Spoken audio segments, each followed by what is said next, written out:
Welcome to the Psych Central podcast, where each episode features guest experts discussing psychology and mental health in everyday, plain language. Here's your host, Gabe Howard. Hello, everyone, and welcome to this week's episode of the Psych Central podcast. Today, we'll be talking with the founder and editor-in-chief of psychcentral.com. Who hosts this podcast? John, welcome again to the show. We always love having you. Always love being here, Gabe. Well, that is fantastic. So today we're going to talk about one of those subjects that is kind of like mental illness. Everybody has heard of mental illness, but everybody has the wrong idea about it. We're going to talk about, death and the things surrounding death, grief and misunderstandings and family dynamics. And Do people just discuss death openly? Look, it's a really uncomfortable conversation that most people are not comfortable having. They get anxious, they get nervous about talking it. People look at it as though it were a negative thing because we're talking about the end of a person's life. And I get that. It's a normal feeling to feel like I don't want to talk about this weird and existential conversation, this topic where I'm either talking about my own end of life or I'm talking about a loved one's end of life. These are not easy conversations, but they are necessary conversations. The language that you just use is they're necessary conversations. Nobody wants to die and nobody wants the people that they love to die. So why on earth would it be necessary to discuss this? I think it comes down to a little bit of denial about the fact that we're only on this earth for a given amount of time. And by talking about it, you make it more real and you start thinking about the fact that you are only on this earth for 80 or 90 or 100 years. And after that, your life is gone or your loved one's life is over. I think most people prefer not to think about such thoughts. They're very uncomfortable for most people. They're very anxiety provoking. These kinds of thoughts don't make it easy for you to continue in your daily life and think that maybe what you're doing has a lot of meaning. They can really bring in some deep existential questions about the meaning of life. But I think these are all very good things for a person to think about. These are not topics that one should shun or be in denial about because I think far too many people put off these thoughts, put off these conversations until it's actually happening to either themselves or a loved one. And I think at that point, it's too late to really be thinking and considering all the options available to you. By too late, I simply mean that a lot of times you're going to be under pressure to make difficult decisions in a shorter amount of time versus if you start having these conversations now, you hopefully will not have to have any kinds of decisions made in a week or a day's time. You have months, you have years to think about these things. It sort of sounds like what you're saying is it's better to have a fire plan before the fire breaks out. This is why we have fire drills in school, because we want to know what to do in the event the bad thing happens. Absolutely. This isn't a piece of property. This isn't even something that you very much love in your life. This is another human being. This may be yourself. And certainly something as important as that deserves some time, some attention, and some considered thought. You've talked a lot about, just not wanting to face it, the existential crisis. You've just really used a lot of language that makes it sound like, hey, look, everybody's going to die. This is something that you have to think about. But the reality is that we don't have to think about it because death is going to come for us anyways. So you get into this risk-benefit analysis. The benefit of discussing it is what happens after you die, like in the case of having a will, where your property goes. And I think a lot of people can understand that. Are there other benefits, or is this literally just about estate planning? Well, let's not negate the importance of estate planning, even if you think you don't have anything to pass along. Most people don't actually have wills. So that in itself is kind of a disturbing thing and something to take into account. But moving beyond the question of finances and estate planning, it's a question of how you want to die. Because most of us, for better or for worse, are not going to die in an instantaneous car accident or some other accident where 1 minute we're alive, 1 minute we're dead. That does happen. It's a traumatic event all unto itself and very disturbing. But most of us will die because of disease or just of old age. And those kinds of deaths have a lot more planning associated with them because the medical establishment and hospitals and nursing homes all come into the equation.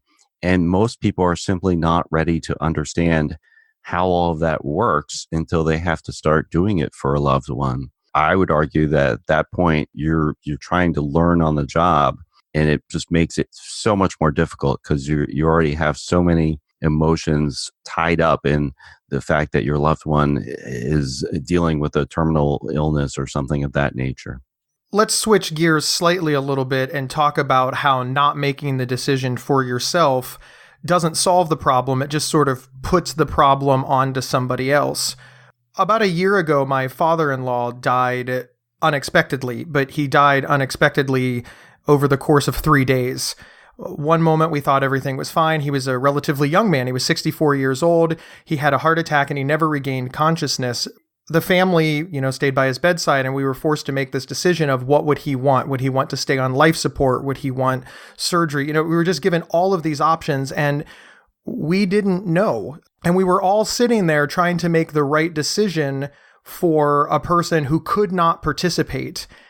And of course, we're faced with the reality that somebody who we care very deeply for and love very, very much is in trouble, is dying.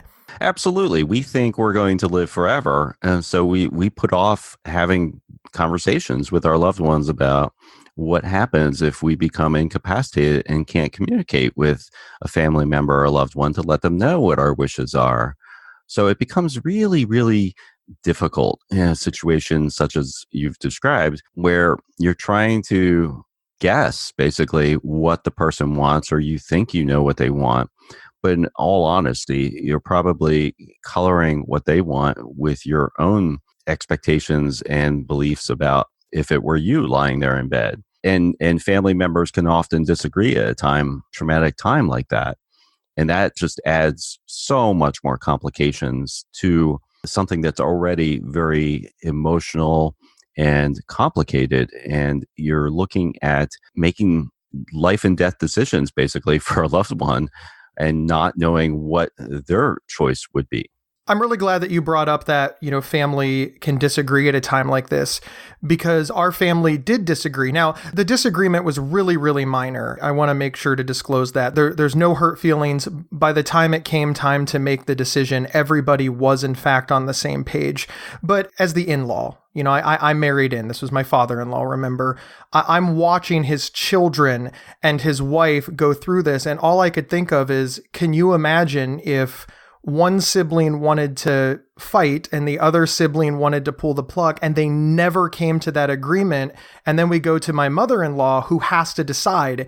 That could very much be seen as siding with one child over the other and creating a rift that never heals. And then, of course, that's a position that she herself, who is still alive, doesn't want to be in, all because there's not this living will or this discussion that could happen around it. You don't want your legacy to be, I died and my family was ripped apart because of a medical decision that needed to be made. Absolutely. No one wants their own death or accident to result in a family disagreement that goes beyond that person's death. And that is the tragedy that happens every day in the United States, where people have not given this any thought or had any discussion with their family. And then something tragic happens and they're in the hospital. They can't communicate. They might be unconscious. They might be in a coma. And no one in the family knows what to do. And the doctors are asking for your decision. They can't sort of keep them in a state of limbo indefinitely, especially if it's an accident, a traumatic accident, where they need to make decisions about, well, how, did they have a do not resuscitate order? I mean, is that something, did they have a living will? Do they, what exactly do they want in terms of the medical procedures? And these are things some people have already thought about. So they have a living will. And if the family doesn't know about it, though, it's useless. No one wants a contentious argument in a hospital room while your loved one is lying there in bed dying. This is not the best way to handle that kind of situation. It's much, much better to have these conversations about the quality of life at the end of our lives before we get to the hospital, before doctors become involved. Because once doctors get involved and once the medical system starts to become part of the equation, you can readily have things taken out of your control very quickly. Doctors have a very focused mind about keeping you alive no matter what. And that sounds really good when you're 30 or 40 or 20 or 50 even. But when you're 80 or 90, any kind of surgery, any kind of procedure, no matter how much the doctor says, oh, this is a minor procedure, it isn't. Any kind of surgery, even microsurgery, even the stuff that they say is minimally invasive, has additional risks. As I pointed out in an article I wrote in May, once you install a pacemaker, for instance, guess what? Cardiologists don't ever want to turn that off. They can turn it off with a very simple device. It takes 10 seconds, basically, to turn it off. And at the end of your life, you may want to turn it off because you don't want the pacemaker to be doing the heavy lifting when the rest of your systems are failing. But doctors are very reluctant to shut down that device they put in your chest. It's a weird thing where doctors want you to live even when it's clear that your time on this earth is coming to an end. We'll be back after this message from our sponsor.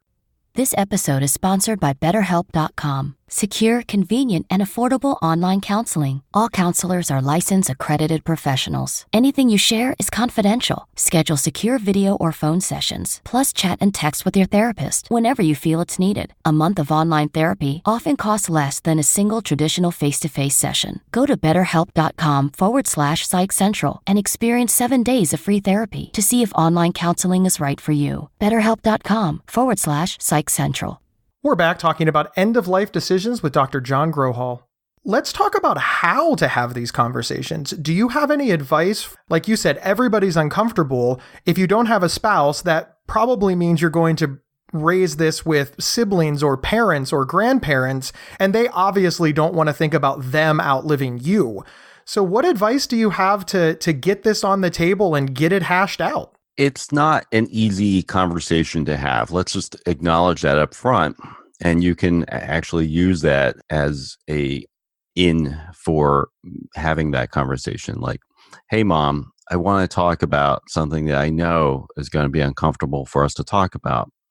But I think it's really important because it's about what kind of quality of life you want to have at the end of your life. And I think it's important that we have this conversation because although you think we may know your wishes, we don't. So I want to talk to you about the different choices we have and to make sure that you're on the record for how much, medical intervention you want at the end of your life. What are your concerns? How do you want your final weeks or months on this earth to be like? Do you want to be in a hospital room or do you want to be at home, comfortable in your own bed? These are things that you take for granted. Like, why wouldn't I want to be in a hospital hospitals are very hectic, not peaceful places. They are not a good place to die, quite frankly. They're not a good place to get a good night's sleep. So if you can avoid dying in a hospital, if it's not medically necessary for you to be there, I think most people would prefer to die in the comfort and solitude and familiar surroundings of their own home. One of the things that sort of stumped me while you were talking is, you're right, I never considered you would have to have the answers before you discussed it with your family member. How does one go about making those decisions? I mean, I'm sitting here kind of thinking about it now, and I'm like, oh my God, what do I want? I've gotten to the point where I know that I would like to be cremated rather than buried. As far as how I would like to die, how do I find out what my options are? So far, we've got hospital or home, but as you know, it's much more complicated than that. So I think everyone would benefit from going to their local library or going to Amazon.com and picking up a book by Atul Gawande called Being Mortal, Medicine and What Matters in the End. And he talks about basically all of the choices that you have available, how to have these conversations with loved ones, and how to think about your end of life in a way that I don't think most people have ever given much thought to. If not for yourself, especially if you have a family, there are people that are depending upon you in one way or another. You really need to think about what happens if I were no longer on this earth tomorrow. Are they taken care of? Do they know if I get into an accident and I'm unconscious? Do they know what my wishes are? And if you don't know what your wishes are, do some research online, because most of us just think that there's one road when we have a terminal illness. My father, for instance, died last year of Parkinson's, and the end of his life was good, but it probably could have been better had we had more information and knowledge about the choices that he would have preferred. And we didn't have that conversation with him in any kind of in-depth way.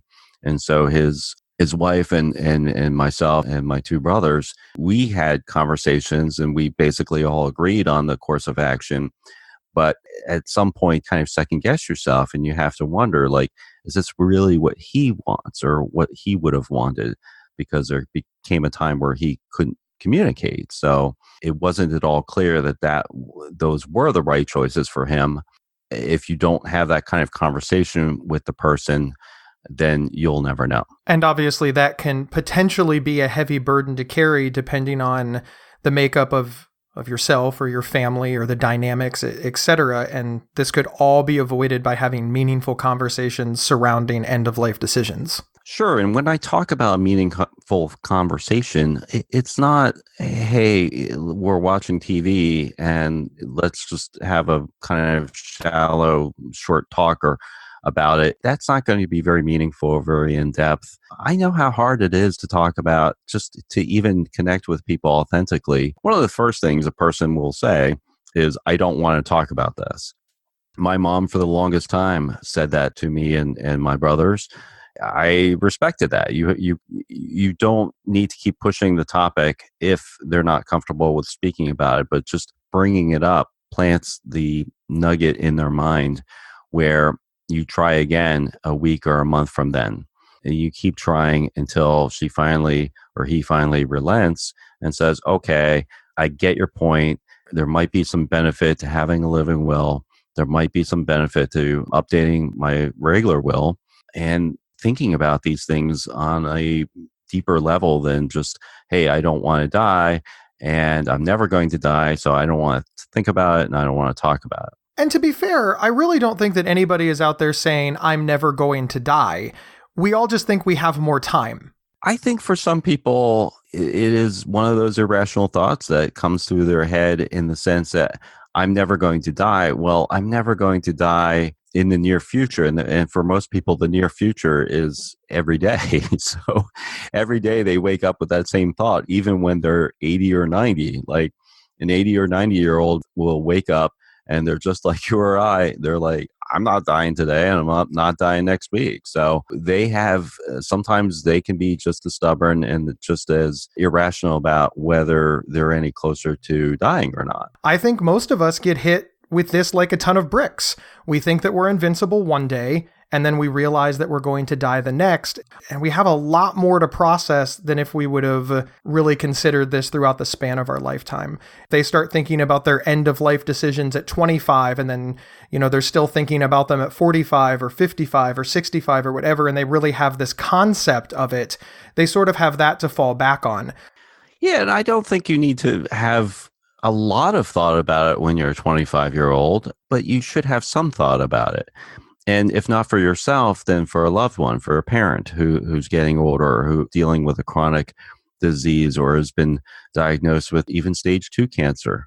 It's not something that you necessarily have to spend hours and hours on every year of your life, but it helps to stop thinking in that sort of irrational way that we're all going to live forever, that your parents are going to live forever, that your partner is going to live forever. They're not. And it's a hard thing to come to an acceptance about. But the sooner you do, the more you will be in a position in order to help them make decisions about their end of life. So it doesn't become this huge problem and meetings full of confusion and disagreement about what the person wants. Think about it. We plan every other major event in our life to an endless amount of time and resources. You get married, the wedding planning can take a year. It could take 2 years for some people. You prepare for the arrival of a new baby. this is another big life event that it makes a lot of sense to prepare for. And I know it might be the most difficult thing to prepare for, but it will make it so much more easier, not only for yourself, but for your loved ones. And if you want to ease the emotional pain and suffering that comes with death, there's no better way to do that than to have some planning and prepare for it.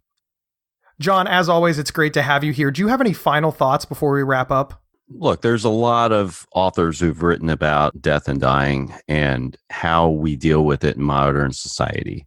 And I think in the United States, it's especially difficult because our modern society really puts a lot of emphasis on medical care in hospitals and technology, and that we can save even the most people that have the worst conditions. And so there's a lot of talk at the end of life about the things that a doctor can do to help prolong life.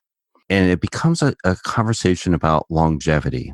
And you're having this conversation with either the family or the person themselves of someone who's 80 or 90 years old. And you're talking about another 3 months, extra 6 months, an extra year. Really? I mean, is it really about longevity, or is it also, shouldn't that conversation be about quality? Because quality of life goes downhill very quickly when a hospital becomes involved in your life. And that's not a dig against hospital care.